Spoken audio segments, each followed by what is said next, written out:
So as we heard, pensions will rise by 10.1%. That's in line with inflation.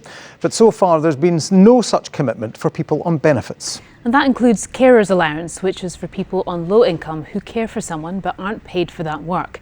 These are some of the poorest people in society and could be hardest hit by the cost of living crisis.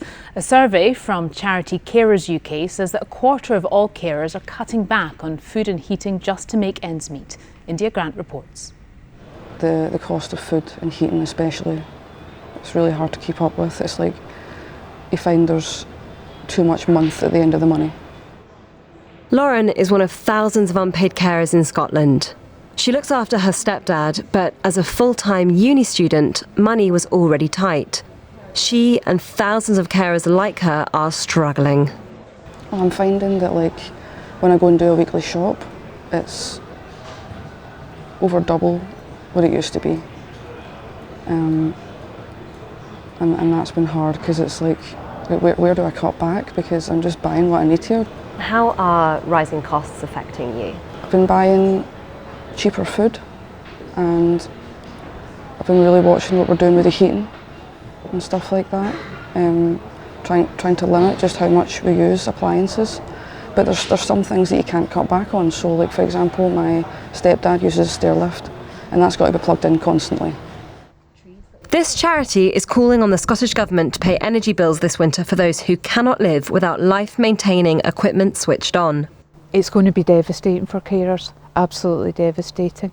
They simply cannot wait for support. We are seriously concerned about carers making it through the winter without significant impacts on their health and well-being and the well-being of the people that they care for.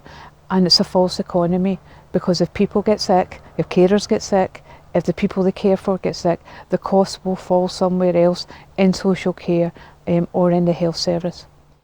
The Scottish Government says it's very concerned about hardship households, particularly unpaid carers, are facing in the cost of living crisis. They say they are finalising a national carers strategy, but that the UK Government needs to take urgent action, including uprating benefits in line with inflation. I'm making a farm sandwich. Yeah. People on benefits are also struggling. They say a rise in line with inflation would be a lifeline. There we go. Okay. You're welcome. So it would mean I can breathe again, because every day you're kind of watching things go up more and more and more, whilst we're not getting any more. And you can't, sort of go on strike for benefits, really. What you get is what you get. And you just kind of sit there hoping that somebody kind of goes, actually, this isn't going to work. There's so many people this winter that are really going to struggle. India Grant, BBC News.